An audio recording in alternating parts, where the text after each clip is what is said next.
और निशा बांगरे एक बार फिर से सुर्खियों में है। भाई वो आमला सीट से चुनाव लड़ना चाहती थी, लेकिन उनका इस्तीफा मंजूर नहीं हुआ। मामला कोर्ट में भी था। इस बीच अब इस्तीफा मंजूर हो चुका है। निशा बांगरे कह रही हैं कि भाई मुझे जो आश्वासन दिया था उस पर आपको गौर करना चाहिए और आज का दिन बहुत महत्वपूर्ण है, क्योंकि कांग्रेस मध्य प्रदेश में कई सीटों पर अपने टिकट का बंटवारा करने के बाद उम्मीदवारों को बदल चुकी है। तो निशा बांगरे की उम्मीद बनी हुई है। उन्होंने कहा कि यदि मुझे कांग्रेस अपनी सीट से नहीं भी लड़वाती है तो फिर मेरे पास निर्दलीय का ऑप्शन है या किसी और पार्टी का ऑप्शन वो देख रही हैं। फिलहाल निशा बांगरे क्या कह रही है INS 24/7 से एक्सक्लूसिव बातचीत में, उसे सुनिए। पूर्व डिप्टी कलेक्टर निशा बांगरे जी हमारे साथ मौजूद हैं, उनसे बात करना चाहेंगे। मैम, क्या तैयारी है चुनाव को लेकर अभी? बिल्कुल, मैं नामांकन पत्र भरूंगी अपना, क्योंकि आमला सारणी की जनता चाहती है कि मैं उनकी आवाज बनूं और मेरा इस्तीफा भी मंजूर हो गया है। तो मैं जनता की लड़ाई लड़ने के लिए अपना संघर्ष ही जारी रखूंगी। कमलनाथ जी से बातचीत हुई अभी किसी प्रकार की? कल इस्तीफा स्वीकार होने के बाद मेरी बात नहीं हुई है। आज कोशिश कर रहे हैं हमारे लोग और मैं भी, अगर वो समय देते हैं तो उनसे बात करेंगे, उनका स्टैंड जानेंगे। उन्होंने वचन दिया था कि आखिरी के 2 दिन तक वो इस्तीफे का इंतजार करेंगे। अब इस्तीफा हो चुका है तो क्या वो अपना वचन पूरा करना चाहते हैं या नहीं, इस पर बात करेंगे। पहले क्या बातचीत हुई थी कमलनाथ जी से? देखिए, कांग्रेस की तरफ से मुझे आश्वासन दिया गया था कि आखिरी के 2 दिन तक आपके इस्तीफे का इंतजार किया जाएगा।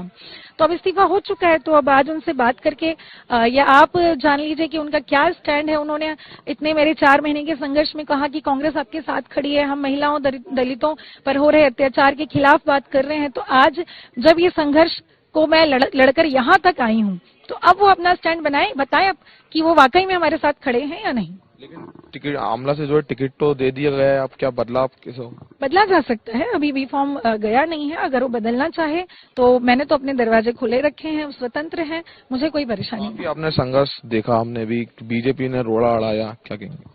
बिल्कुल, रोड़ा तो महिलाओं के लिए हर कदम पे है, आप भी जानते हैं। संघर्ष करना पड़ता है, लड़ना पड़ता है, लेकिन हम योद्धा हैं, हम लड़ेंगे और हम जीतेंगे भी। इन मुद्दों को लेकर भी जनता के बीच बहुत सारे मुद्दे हैं हमारे आमला सारणी में। रोजगार का बड़ा मुद्दा है, शिक्षा स्वास्थ्य का मुद्दा है, पलायन का मुद्दा है और भी बहुत सारी चीजें। सरकारी दफ्तरों में जिस तरीके से लोग परेशान होते हैं, बहुत सारी परेशानियां हैं और उनको लेकर के हम लोगों का जो है जनता के साथ में खड़ी रहूंगी उनकी लड़ाई लड़ने के लिए। सरकारी नौकरी भी करी आपने, आप पॉलिटिकल में आ रही हैं, कितना टफ मानती है इन दोनों? देखिए, राजनीति सबसे टफ है, फिर भी मैंने ये कठिन रास्ता चुना है, क्योंकि मुझे लगता है कि मेरे साथ जो गलत हुआ है कहीं ना कहीं गलत राजनीतिक मंशा से हुआ है। इसलिए राजनीति में जब तक अच्छे लोग नहीं आएंगे तब तक ये परेशानी सुधर नहीं सकती। क्या मैसेज देना चाहोगे आप? मैं ये देना चाहूंगी कि हमारे जो पढ़े लिखे युवा साथी हैं, महिलाएं हैं, वो आगे आए राजनीति में। अधिकारी जो बन रहे हैं वो एक अच्छी मंशा से अधिकारी बने, लोगों की सेवा करने की मंशा से अधिकारी बने। राजनीति में अच्छे लोग आए ताकि अच्छी मंशा के साथ वो इस सिस्टम के सुधार में कार्य कर सकें। निशा बांगरे जो बता रही है, लगातार कमलनाथ जी से बातचीत चल रही है टिकट को लेकर। जो भी निर्णय होगा 1-2 दिन में साफ क्लियर हो जाएगा। कैमरामैन नितिन के साथ सनी मालविया, INS न्यूज भोपाल। तो निशा को मिलेगा हाथ का साथ या नहीं? हालांकि अब उन्होंने कहा कि जो है कांग्रेस को विचार करना है, जल्द विचार करना भी चाहिए।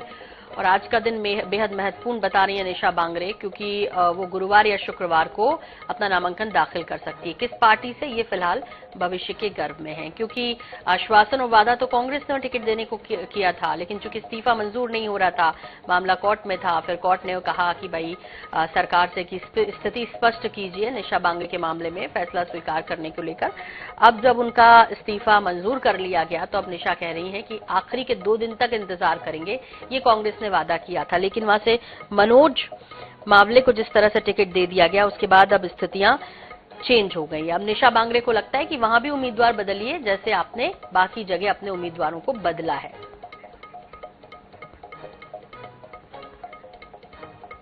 और इस बीच प्रवक्ता कांग्रेस डॉक्टर राम पांडे हमारे साथ जुड़ गए हैं, नेहा बग्गा जी भी हमारे साथ जुड़ गए हैं। डॉक्टर राम पांडे, पहले आपका रुख करते हुए, निशा जी चाहती हैं कि स्पष्ट कीजिए उनके मामले में स्थिति, क्या सोच रही है कांग्रेस? नहीं, बिल्कुल उनके मामले में स्थिति स्पष्ट होनी चाहिए। अच्छी अधिकारी थी वो और उन्होंने किसी बात को लेकर छुट्टी मांगी थी, विशेषकर धार्मिक आयोजन के लिए। तो शिवराज सरकार ने उनको छुट्टी देने के लिए मना कर दिया।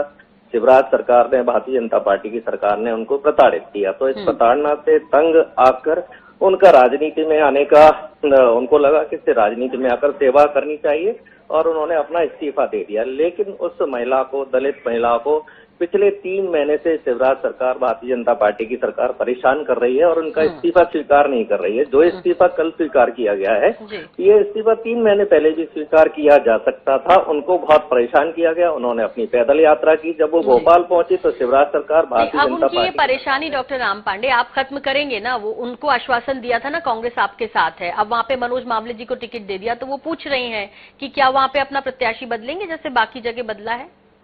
जी, मैं वहीं आ रहा हूं। तो वो पैदल यात्रा करके भोपाल आए तो उन पर निशा बांगरे पर भारतीय जनता पार्टी, शिवराज की सरकार ने लाठीचार्ज किया, उनके कपड़े फाड़ दिए गए, तब भी उनका इस्तीफा स्वीकार नहीं किया गया था। अब कांग्रेस की लिस्ट आ चुकी है। कमलनाथ जी जो वादा करते हैं निभाते हैं। कमलनाथ जी ने यदि वादा किया है तो वो निभाएंगे। अभी जिसको टिकट दिया है वो भी योग्य है, निशा बांगरे भी योग्य है, और हमने कुछ जगह टिकट बदले भी हैं। पब्लिक चाहेगी, जनता चाहेगी, और वादा किया है तो हम लोग वादा निभाते हैं। वादा निभाने से पीछे नहीं हटते हैं। यदि वादा किया है तो जरूर टिकट दिया जाएगा, लेकिन भारतीय जनता पार्टी की सरकार ने उनके साथ अन्याय किया। यदि भारतीय जनता पार्टी पहले उनका इस्तीफा स्वीकार कर लेती तो आज ये परिस्थिति उनके साथ निर्मित नहीं होती। हाँ ठीक है, लेकिन वो ये भी कह रही थी अभी INS 24/7 से एक्सक्लूसिव बातचीत में कि भाई आखिरी 2 दिन तक इंतजार करने को कहा था, फिर इंतजार क्यों नहीं किया? जी, अब भारतीय जनता पार्टी की सरकार है, इसका कोई भरोसा क्या है? भाई हम यदि टिकट डिक्लेयर नहीं करते तो इनका निशा बांगरे का इस्तीफा स्वीकार नहीं होता, क्योंकि हमने वहां टिकट डिक्लेयर कर दिया इनकी, इसलिए इनका इस्तीफा स्वीकार हुआ है। नहीं, अब आप तो ये तो कोर्ट ने बोला ना उनसे कि आप जल्दी डिसीजन दीजिए, तो उस पर तो कम से कम मत सवाल उठाइए, उस पर तो विश्वास कीजिए। नेहा बग्गा जी, प्रताड़ित किया बेवजह में, कोई इसकी आवश्यकता नहीं थी, डॉक्टर राम पांडे कह रहे हैं। चाहते तो स्थिति पहले ही स्पष्ट हो जाती है। आप लोग सिर्फ महिलाओं के हित की बात करते हैं, जमीन पर हकीकत कुछ और है, जो उदाहरण बता रहे थे निशा जी के बारे में। देखिए, राम पांडे जी और उनकी पार्टी का जो इतिहास है वो तो हम लगातार देखते भी आए हैं, सुनते भी आए हैं। चाहे तंदूर कांड का हो, चाहे जो पैर पखारने की जो पूरी एक सनातन विधि है, जिसपे कल कन्या पूजन पर दिग्विजय सिंह जी ने अभद्र टिप्पणियां की हैं, उस पर प्रश्न उठाया है। और जहां तक है निशा बांगरे जी को अपना मीडिया स्टंट के तहत जिस तरीके से उपयोग किया है कांग्रेस पार्टी ने, ये भी सामने है। खुद निशा बांगरे पूछ रही हैं कि कांग्रेस पार्टी ने जब कहा था कि 2 दिन पूर्व तक रुकेगी तो क्यों नहीं रुकी। देखिए, न्यायिक प्रक्रिया, एडमिनिस्ट्रेशन की प्रक्रिया वो अपनी गति से चलती है और पूरा प्रोसीजर कंप्लीट होकर ही कोई निर्णय तक पहुंचा जाता है।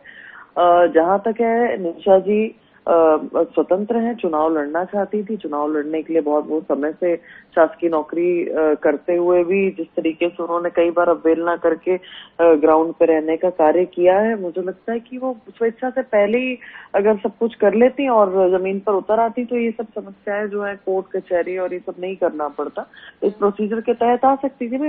कई हमने देखे हैं कि VRS लेकर कई पदाधिकारी जो शासकीय नौकरियों में रहे हैं वो छोड़कर चुनाव लड़े हैं और सफल रहे हैं। लेकिन उनको पैदल चल के आना पड़ा नेहा जी, और इतने समय संघर्ष करना पड़ा, गृह प्रवेश को लेकर छुट्टी मांगी थी, ये विवाद तभी से चला आ रहा है। तो इसमें स्पष्ट नहीं दिखता था कि जबरदस्ती एक महिला के साथ प्रशासन जो है वो चुनौती उसको क्या देख रहा है उसकी तरह, या उसे क्यों परेशान कर रहा है, ये सबने देखा। तो क्या जो डॉक्टर राम पांडे को शक हो रहा है कि भाई इसीलिए जब तक हमारी सीट पर ऐलान नहीं हो गया, आमला सीट पे हमारे कांग्रेस उम्मीदवार का, तब तक इसे रोका गया? इसे किस तरह देखा जाना चाहिए? वैसे भी बहुत सिरपुटअव्वल है। आज भी 4 टिकटें बदली गई हैं, आप तो जानती हैं। निशा बांगरे जी को वादा किया था, बदल दीजिए ना, इसमें भारतीय जनता पार्टी का क्या लेना देना है।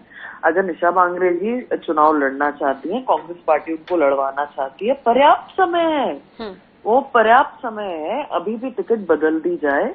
ये कहानी बुनना और जिस तरीके से हेडलाइन क्रिएट करने का काम कांग्रेस पार्टी ने किया, अपने आप सीन क्रिएट करेंगे और फिर अनुशासन को तोड़ेंगे, जिस प्रकार की कानून व्यवस्था उसको तोड़ेंगे और फिर कहेंगे कि आकर आपकी कांग्रेस पार्टी की आरती उतारी जाए, तो ये तो संभव नहीं है। डॉक्टर राम पांडे, जल्दी से इस पर जवाब दे दीजिए। अब आपके हाथ में, आप दे दीजिए, वादा किया था, निभा दीजिए।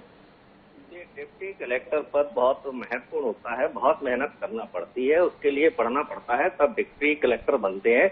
और उस निशा बांगरे को भारतीय जनता पार्टी, शिवराज सरकार ने इतना प्रताड़ित किया कि उस महिला को डिप्टी कलेक्टर जैसा पद छोड़ने के लिए मजबूर होना पड़ा। और ये हाँ। महिलाओं पर अत्याचार की बात कर रही है। प्रतिदिन मध्य प्रदेश में 18 माता बहनों महिलाओं के साथ दुष्कर्म हो रहा है। मध्य प्रदेश डॉक्टर में राम शिवराज पांडे, सरकार- आपको इन तमाम बातों का फायदा तभी मिलेगा जब आप उनको टिकट पर लड़वाएंगे अपनी, वरना तो वो निर्दलीय भी उतरने को तैयार है, फिर किसका नुकसान होगा? करना पड़ेगा मुझे, मैं स्पष्ट पहले ही कर दिया है। हमने कई जगह टिकट बदले हैं जहां जनता की डिमांड थी, तो हमने जनता की डिमांड के आधार पर टिकट बदले हैं। यदि जनता की डिमांड है और कमलनाथ जी ने प्रॉमिस किया है तो टिकट जरूर बदला जाएगा। ठीक है नेहा जी, डॉक्टर राम पांडे कह रहे हैं कि आपके यहाँ की तरह नहीं है कि एक बार जो है एक निर्णय सुना दिया गया उसके बाद बदलने की कोई उम्मीद नहीं, सुनते हैं और वादा भी कमलनाथ जी पूरा करते हैं। बहुत संक्षेप में कह रहे हैं आपके यहाँ भी सिर्फ उटव्वल कम नहीं है। लाइन में मैं सिर्फ इसको सम अप करना चाहूंगी कि निशा बांगरे जी शासकीय नौकरी में होने के बावजूद, चाइल्ड लीव लेने के बावजूद अपना वो कर्तव्य निभाने की बजाय वो सक्रिय राजनीति में आ चुकी थी बहुत समय से। उन्होंने शासकीय नियमों का उल्लंघन किया, ये भी हम सब जानते हैं। और आप बकायदा उठाकर देखिए पिछले साल भर से जिससे उनके राजनीतिक कार्यक्रम हो रहे हैं ये सबके सामने। तो प्लीज ये पॉलिटिकल स्टंट ना करे कांग्रेस पार्टी और उन्हें बेचारा साबित करने का प्रयास ना करे। वो राजनीति में 1 साल से हैं और वो शासकीय नौकरी का उल्लंघन बार बार कर रही थी। और चुनाव लड़वाना है, लड़वाइए ना, आज टिकट बदल दीजिए, सुबह 4 बदले, 5वां और बदल दीजिए। क्या बिल्कुल नेहा जी, बहुत बहुत शुक्रिया हमसे जुड़ने के लिए। डॉक्टर राम पांडे आपका भी बहुत धन्यवाद। तो निशा बांगरे का क्या होगा, कांग्रेस का हाथ मिलेगा नहीं मिलेगा? हालांकि डॉक्टर राम पांडे ये कह रहे हैं कि भाई जैसे हमने बाकी बदले हैं, यानी आज 4 बदले हैं, उसके पहले 3 बदले थे, एक और भी बदल देंगे क्योंकि हमने वादा किया है, निभाएंगे। अब देखना दिलचस्प होगा कि आमला सीट पर इस बार मुकाबला कैसा होने जा रहा है, क्योंकि पहले ही मनोज मालवीय को वहां से टिकट दे चुकी है कांग्रेस। कहीं उन